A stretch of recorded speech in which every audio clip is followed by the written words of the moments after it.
एक गांव दिखाया जाता है, वो कि छोड़ पड़कियों के पास एक गरीब किसान की टूटी फूटी फूटी झोपड़ी होती है। झोपड़ी के बाहर किसान अपने बेटे जैक को लड़ना सिखा रहा होता है। वहीं से थोड़ी दूरी पर उसे राज्य का गवर्नर पीटर अपने आदमियों के साथ घुड़सवारी पर निकला हुआ होता है। पीटर बहुत ही क्रूर और अत्याचारी था और उसके आदमी उससे भी ज्यादा। घुड़सवारी के दौरान कुत्तों का झुंड घोड़े के बीच में आ जाने से गवर्नर के मेजर चार्ली के घोड़े का संतुलन बिगड़ जाता है और वह जमीन पर गिर जाता है। उन कुत्तों में एक कुत्ता जैक का होता है। चार्ली कहता है, यह कुत्ता किसका है? इस पर गवर्नर पीटर कहता है, जाने दो। तो मैनेजर चार्ली और गवर्नर का सुरक्षा सलाहकार एंड्रयू कहते हैं, नहीं सर, आज हम इस कुत्ते का शिकार करेंगे। हैकर बंदूक लिए वे लोग अपने घोड़े से उस कुत्ते के पीछे लग जाते हैं। बचने के लिए कुत्ता जैक की झोपड़ी की ओर भागता है, वहां जाकर जलने लगता है। किसान और जैक इस बात से अनजान होते हैं कि गवर्नर के दुष्ट आदमी इधर ही आ रहे हैं। इसी दौरान गवर्नर का मैंने जर दो साथियों के साथ झोपड़ी के बाहर आता है और जैक के साथ खेल रहे कुत्ते पर गोली चलाता है। गोली लगने से कुत्ता घायल हो जाता है। जैक की मां झोपड़ी से बाहर आती क्योंकि गवर्नर के आदमियों की एक गोली उसके कंधे पर लग गई थी। यह देखकर किसान अपनी बीवी को झोपड़ी के अंदर ले जाता है और गोली निकालकर उसके घाव की मरहम पट्टी करने लगता है। किसान कहता है, गवर्नर का मैनेजर और उसका सलाहकार मुझसे जलते हैं क्योंकि उनकी निगाह तुम्हारी खूबसूरती पर है। इसलिए कुत्तों के बहाने उन्होंने मुझे भी मारने की कोशिश की। इस पर जूली जैक से कहती है, हम गरीब लोग हैं बेटा, हमारी कोई मदद नहीं करेगा, तुम्हें यहां से कहीं दूर भाग जाना चाहिए। इसलिए किसान अपना सामान लेकर अपने बेटे को सौंपते हुए कहता है कि वह अपनी मां का ख्याल रखे और वहां से निकल जाता है। लेकिन तभी वहां पर गवर्नर के आदमी लाने लगते हैं। गोलियों से बचते हुए जैसे तैसे कर किसान एक जगह से भागने में कामयाब हो जाता है। अब गवर्नर के आदमी घोड़े से अपने आदमी की लाश बाहर निकालते हैं और तभी वहां पर गवर्नर भी आ जाते हैं। जहां पर गवर्नर के आदमी जैक के खिलाफ भड़कते हुए कहते हैं कि उसे दो कौड़ी के आदमी ने आदमी को मारने की कोशिश की और वह अपने देश की दुश्मन निकोलस के लिए काम भी करता है। गवर्नर भी बहुत ज्यादा ही अत्याचारी होता है, इसलिए वह इस मामले की छानबीन किए बिना ही उनकी बातों पर यकीन कर लेता है और मुकदमा शुरू करने की बात करता है। इसके बाद जूली गवर्नर के महल में पहुंचती है और उनसे रहम की भीख मांगते हुए कहती है कि मेरे पति निर्दोष हैं। आपके आदमियों ने मेरे कुत्ते और मुझ पर गोलियां चलाई थी, जो इसलिए बचाव में उन्हें गोलियां चलानी पड़ी और जाने अनजाने में आपके मैनेजर की मौत हो गई। इसलिए मैं चाहती हूं कि आप इंसाफ का फैसला करें और मेरे पति को छोड़ दें। लेकिन गवर्नर बहुत ज्यादा ही अत्याचारी होता है और वह जूली पर हम नहीं खाते हुए कहता है कि तुम्हारा पति एक खगोड़ा आदमी है और मैंने उसको पकड़ने के लिए बदी चांदी के सिक्कों का इनाम रखा है और अब मैं उसे बढ़ा कटाक कर देता हूं। इसके बाद जैक के पिता को लोहार की बस्ती में छुपा हुआ पाया जाता है। जूली को पता होता है कि मैं कहां छुपा हूं, इसलिए वह जैक से मुझे मिलने के लिए भेजती है। लेकिन गवर्नर के आदमियों को भी पता चल जाता है कि मैं कहां पर छुपा हुआ हूं और इसलिए वे लोग उस जगह पर पहुंच जाते हैं और गोलियां चलाने लगते हैं। इसलिए मैं और उसके दोस्त भी सिपाहियों से लड़ने लगते हैं। लेकिन इसी दौरान उसके दोस्त की यहां पर मौत हो जाती है। यह देखकर जैक भी हाथ में चाकू लिए गवर्नर के आदमियों की तरफ बढ़ने लगता है, लेकिन गवर्नर के आदमी उससे पकड़ लेते हैं।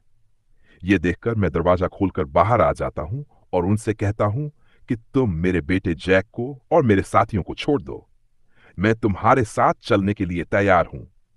इसके बाद गवर्नर के आदमी एक बग्गी में बंद करके वापस गांव लेकर जाते हैं। अगले दिन इस मामले की सुनवाई होती है। जूली एक वकील के पास जाती है और उनसे कहती है कि मेरे पास आपको देने के लिए ज्यादा पैसे तो नहीं हैं, लेकिन मैं चाहती हूं कि मेरे पति को इंसाफ मिले। इस पर वकील उससे कहता है कि तुम्हारे पति पर देशद्रोही और निकोलस के साथ सती होने का मुकदमा दायर किया गया है, इसलिए उनकी रिहाई होना नामुमकिन है। इसके बाद सुनवाई शुरू होने वाली होती है, इसलिए सरकारी वकील जैक को बाहर रखकर जूली को कोर्ट के अंदर लेकर जाता है। इसलिए जैक अदालत के बाहर आ जाता है। दूसरी तरफ कुछ आवारा बच्चे एक के ऊपर एक चढ़कर खिड़की से अंदर की सुनवाई देखने की कोशिश कर रहे होते हैं। जैक भी उनके साथ खड़े होकर सुनवाई देखना चाहता है, लेकिन वे लोग जैक को मारकर नीचे गिरा देते हैं।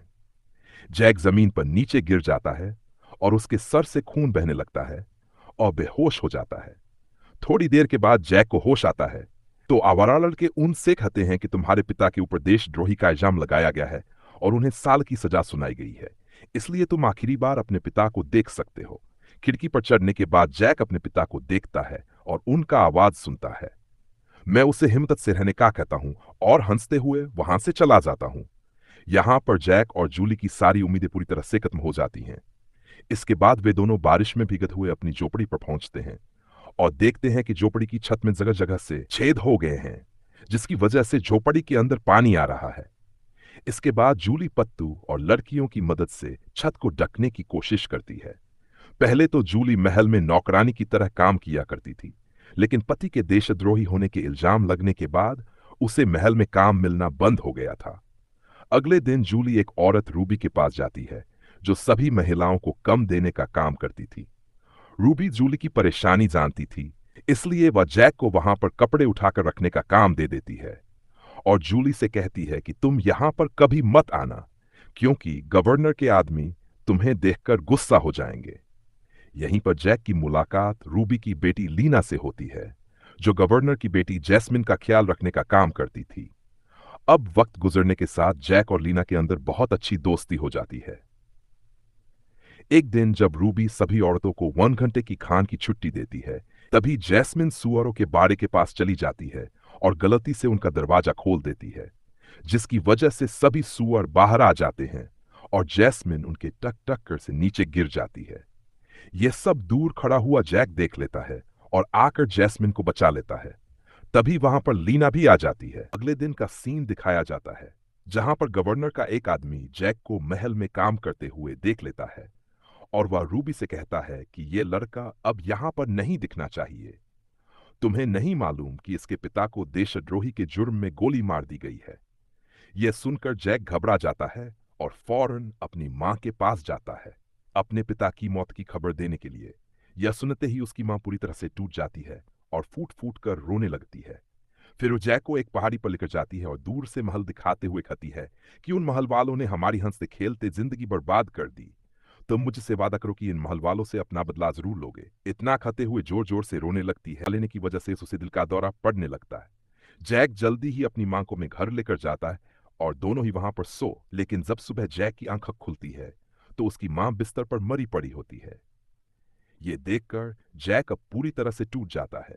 उसका भी इस दुनिया में कोई नहीं बचा। रात हो जाती है और बर्फबारी भी शुरू होने लगती है। भूख और प्यास से निडाल जैक गांव के भीख मांगने वाले बच्चों के साथ मिलकर भीख मांगने लगता है, लेकिन कोई उसे भीख भी नहीं दे रहा था, क्योंकि गांव में पहले ही बहुत गरीबी छाई हुई थी। भूख से निडाल होकर जैक एक घर के पास रखी हुई मोमबत्ती उठाकर खाने लगता है। इसके बाद वह सोचता है कि इस दुनिया में भूखे मरने से बेहतर है मैं अपनी जान ही दे दूं। और यह सोचते हुए वह कब्रिस्तान के पास जाता है और कड़ाके वाली ठंड में अपने सारे कपड़े उतारकर अपने पिता की कब्र पर लेट जाता है, मौत के इंतजार में। लेकिन तभी वहां पर झाड़ पर बैठा हुआ एक उल्लू यह सब कुछ देख लेता है और वह जोर जोर से चिल्लाने लगता है। कब्रिस्तान के पास मौजूद चर्च के अंदर फादर और उसका फौजी रिटायर एक दोस्त मिलकर शतरंज खेल रहे थे। पादरी कहता है कि यह उल्लू आज कुछ ज्यादा ही चिल्ला रहा है, तो उसका दोस्त उसे कहता है कि हमें खिड़की के बाहर देखना चाहिए। और जब फादर खिड़की के बाहर देखते हैं तो वह देखकर हैरान हो जाते हैं कि एक बच्चा एक कब्र पर लेटा हुआ है और वह ठंड से बस मरने ही वाला है। वह फौरन नीचे जाते हैं और जैक को उठाकर अंदर लेकर आते हैं। जैक की हालत बहुत ज्यादा खराब होती है। बर्फबारी की वजह से उसका पूरा शरीर अकड़ चुका था और अब उसमें बिल्कुल भी हलचल नहीं बाकी थी। फादर उसे बचाने की पूरी कोशिश करता है और उसके पूरे शरीर पर ग्राम औषधि वाला पाउडर करता है। जैक होश में आ जाता है, लेकिन अब वह बिल्कुल जिंदा लाश की तरह होता है। उसकी बॉडी में कोई भी हलचल नहीं होती। अगली सुबह फादर के घर में काम करने वाली लेडी मारा उसे धूप सेकने के वास्ते बाहर बिठाती है। तभी वहां पर घोड़ा गाड़ी से लीना उसे इस हालत में देखती है और वह फौरन जैक के पास आती है और उसे गल लगाकर बात करने की कोशिश करती है। लीना को देखते ही जैक की हालत सुधरती है और अब खाना भी खाने लगता है। अगले दिन फादर के पूछने पर जैक अपनी सारी बीती बताता। फादर एक बहुत अच्छे इंसान होते हैं और वह जैक को अपने साथ चर्च में काम करने के लिए रख लेते हैं। धीरे धीरे वक्त गुजरता जाता है और जैक बड़ा हो जाता है। उसकी और लीना की दोस्ती अभी भी बाकी है और वह यह दोस्ती प्यार में बदल चुकी है। दिन मारा के पास गवर्नर का एक आदमी आता है और वह सिर्फ पादरी के लिए एक चिट्ठी देता है। पादरी उस चिट्ठी को पढ़कर बहुत ज्यादा परेशान हो जाता है और मारासे के हता है कि जैक को इस बारे में कुछ भी न बताएं। रात को जब वे लोग खाना खा रहे होते हैं तो वह रिटायर्ड फौदमी कहता है कि अब लोगों ने गवर्नर के खिलाफ आवाज उठाना शुरू कर दिया है। जैक यहां फादर से पूछता है कि उस लेटर में क्या लिखा था, लेकिन फादर उसकी बात को टाल देता है। अगले दिन गांव में एक डांस परफॉर्मेंस का इंतजाम किया जाता है, जिसमें सभी लड़का और लड़की की जोड़ियां डांस करती हैं, और जो सबसे अच्छा डांस करता है वही विनर होता है। इसमें लीना और जैक की जोड़ी भी हिस्सा ले रही होती है। तभी वहां पर गवर्नर अपनी बेटी जैस्मिन के साथ आता है। जैस्मिन जैक को देखती है तो जैक से कहती है, क्या तुमने मुझे पहचाना? मैं वही हूं जिसकी तुमने बचपन में जान बचाई थी। और वह जैक से पूछती है, क्या तुम मेरे साथ डांस करोगे? तभी वहां पर गवर्नर भी आ जाता है। गवर्नर उससे पूछता है, यह कौन है? तो जैस्मिन उससे कहती है, यह वही लड़का है जिसके पिता को तुमने जेल में मार दिया था। यह सब सुनकर जैक जैस्मिन के साथ डांस करने से इनकार कर देता है।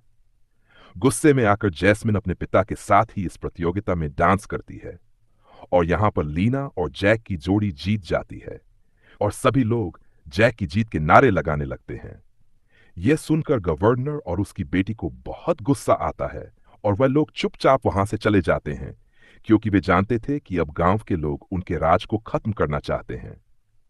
इसके बाद जैक पादरी से वह लेटर लेकर पढ़ता है, जिसमें लिखा होता है कि गवर्नर उस पादरी को हटाकर वहां पर नया पादरी लाना चाहता है। रात को जैक और पादरी का दोस्त इस बात से बहुत ज्यादा परेशान होते हैं। पादरी उनसे कहता है, मैं जानता हूं कि गांव के लोग गवर्नर के खिलाफ हो रहे हैं, इसलिए अपनी पकड़ मजबूत करने के लिए वह चर्च में अपना पादरी भेजना चाहता है। पूरी जिंदगी चर्च में बिताने के बाद चर्च से निकलने की बात सुनकर पादरी को दिल का दौरा पड़ता है, और यहां पर उसकी भी मौत हो जाती है। यह देखकर जैक बहुत ज्यादा ही उदास हो जाता है और वापस अपनी पुरानी झोपड़ी में आकर रहने लगता है। लेकिन फिर एक दिन गवर्नर के कुछ आदमी आकर जैक को पकड़ लेते हैं और उसे एक बोरी में भरकर बहुत मारते हैं। इसके बाद वे लोग उसे गवर्नर के सामने लेकर जाते हैं। गवर्नर जैक का मुंह खोलते हुए चाकू रखता है और कहता है, अब तुम्हें पता चला कि तुम्हारी क्या औकात है। इसके बाद गवर्नर के आदमी उसे फिर से बोरी में बांधकर एक कुएं में फेंक देते हैं और ऊपर से कुएं को बंद कर देते हैं। कुएं में गिरने के बाद जैक की सांसें बस रुकने ही वाली होती हैं, लेकिन वह फिर भी हिम्मत नहीं हारता। बहुत कोशिशों के बाद वह गोनी खोलकर पानी की ऊपरी सतह पर आता है। इसके बाद वह कुएं की दीवार पर चढ़ने लगता है, लेकिन दीवार बहुत चिकनी होती है, जिससे उसका हाथ बार बार फिसलता है। तभी उसे वहां एक छेद दिखाई देता है, जहां से कुएं में पानी आता था। यह छेद एक बड़ी नाली से जुड़ा होता है। जैक अपनी कमर से पट्टा निकालता है और वहां की ईंट हटाने की कोशिश करता है। हालांकि उसकी हालत बहुत खराब होती है, लेकिन वह ऐसा करने में कामयाब हो जाता है। इसके बाद वह नाली के जरिए किले के छोर पर पहुंच जाता है, लेकिन वहां एक लोहे की जाली लगी होती है। यहां भी जैक हिम्मत नहीं हारता और ऊपर बनी छत की ईंट हटाकर सीधे एक कमरे में पहुंचता है, जहां पर बहुत सारे हथियार रखे होते हैं। वह उस छेद पर एक संदूक रख देता है और जगह का अच्छे से मुआयना करता है। इसके बाद वहां से एक कपड़ा पहनकर बाहर निकल जाता है। वहां उसे महल में धोबिन का काम करती कुछ लड़कियां दिखती हैं। उनमें से वह एक को पकड़कर बाहर निकलने को कहता है। वह लड़की जो घोड़ा गाड़ी में कपड़े कर महल से बाहर जाती, उसी में जैक को छुपाकर वहां से बाहर निकाल देती है। इसके बाद जैक सीधा लीना से मिलने जाता है। लीना जैक को जिंदा देखकर बहुत ज्यादा खुश होती है, लेकिन तभी वहां मोंटी आ जाता है, जिसने जैक को मुजरिम का गवर्नर से पकड़वाया था। यहां मोंटी और जैक की लड़ाई होने लगती है, लेकिन तभी वहां जो लीना का भाई आ जाता है। इसके बाद जैक अपने सभी साथियों को बताता है कि उसे पता चल गया है कि किले में हथियार रखे गए हैं और वहां कैसे पहुंचा जा सकता है। अगले दिन वह लोग सभी खेतों में घास के पुतले खड़े कर देते हैं और रात होने इंतजार करते हैं। रात को बारिश शुरू होती है। जैक भी घर में आता है। तभी वहां जैस्मिन आती है और जैक को रिझाने की कोशिश करती है। जैस्मिन कहती है, मेरे पिता ने तुम्हारे साथ जो कुछ किया उसमें मेरी कोई गलती नहीं थी। मैं तुम्हें सच्चे दिल से चाहती हूं। लेकिन जैक कहता है, मुझे तुमसे कोई शिकायत नहीं, लेकिन फिलहाल तुम यहां से चली जाओ। यह सुनकर जैस्मिन गुस्से में आकर जैक के कंधे पर तलवार से हमला कर देती है और वहां से जाने लगती है। के बाद गांव के सभी लोग हाथों में मशाल लेकर किले की ओर बढ़ते हैं और गवर्नर मुर्दाबाद के नारे लगाने लगते हैं। जैक उनमें सबसे आगे होता है। वहां पहुंचकर वे लोग पुतलों को जलाते हैं। अंदर गवर्नर अपने परिवार के साथ डिनर कर रहा होता है। उसे महल पर हमले की खबर मिलती है तो वह छत पर जाता है। जैक के कुछ साथी नाली की ओर जाते हैं और जाली हटाकर हथियारों वाले कमरे में पहुंचते हैं। गवर्नर छत से गांव वालों को मशाल लेकर देखता है और अपने मैनेजर से कहता है, इन लोगों में इतनी हिम्मत कहां से आ गई। उधर जैक के साथी हथियार उठाकर खिड़कियों पर तैनात हो जाते हैं।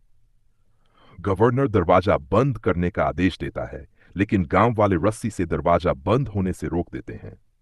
गवर्नर का मैनेजर कहता है, इनकी संख्या बहुत ज्यादा है, आप अपने परिवार को लेकर भाग जाइए। जैस्मिन कहती है, हम डर कर भागने वालों में से नहीं हैं। वह गुस्से में छत पर जाती है और बंदूक से जैक के सिर पर निशाना लगाकर फायर कर देती है। जैक घोड़े से नीचे गिर जाता है और गवर्नर मुर्दाबाद के नारे अचानक बंद हो जाते हैं। लीना और उसका भाई जैक के पास पहुंचते हैं और देखते हैं कि किस्मत से जैक बच गया है। गोली बस सिर को छू कर निकली थी। लीना जैक के सिर पर पट्टी बांधती है। जैक फिर से खड़ा होता है और वह लोग बंदूक लेकर किले की ओर बढ़ते हैं। गवर्नर का मैनेजर गोलियां चलाने की कोशिश करता है, लेकिन जैक के साथी जो खिड़की पर बैठे थे पहले ही हमला कर देते हैं। अब गांव वालों का रास्ता साफ हो जाता है। वे महल में घुसकर धावा बोल देते हैं। गवर्नर भागने की कोशिश करता है, लेकिन जैक उसे पकड़कर बुरी तरह पीटता है। हालांकि गवर्नर लड़ने की कोशिश करता है, लेकिन हार जाता है। गांव वाले कहते हैं, इसे जान से मार दो। जैक कहता है, अगर मैंने इसे मार दिया तो इसमें और मुझ में क्या फर्क रह जाएगा। इसलिए वह कहता है कि गवर्नर और उसके साथियों को सुरक्षित बाहर निकाल दो और महल में आग लगा दो। गांव वाले ऐसा ही करते। लीना कहती है, जैस्मिन अभी भी महल में है। जैक उसे बचाने महल में जाता है। जैस्मिन गुस्से में होती है और जैक पर चाकू से हमला करने की कोशिश करती है, लेकिन जैक उसे समझाकर पकड़कर बाहर ले आता है। बाहर आकर जैक गवर्नर से कहता है, मैं तुम्हारे जैसा बिल्कुल नहीं हूं। इसके बाद वह गांव वालों से कहता है कि जो भी हुआ उसका इल्जाम मैं अपने सिर पर ले लूंगा। फिर गांव की बड़ी अदालत में जैक पर मुकदमा चलता है। जैस्मिन के रेप का भी आरोप लगता है। जैस्मिन छत से कहती है, जैक ने मेरे साथ कुछ भी नहीं किया, बल्कि मैंने ही उसकी जान लेने की कोशिश की थी। इसके बाद गांव वालों की गवाही से गवर्नर को उम्र कैद हो जाती है और जैक को बरी कर दिया जाता है। बस यहीं दिखाते हुए मूवी खत्म हो जाती है।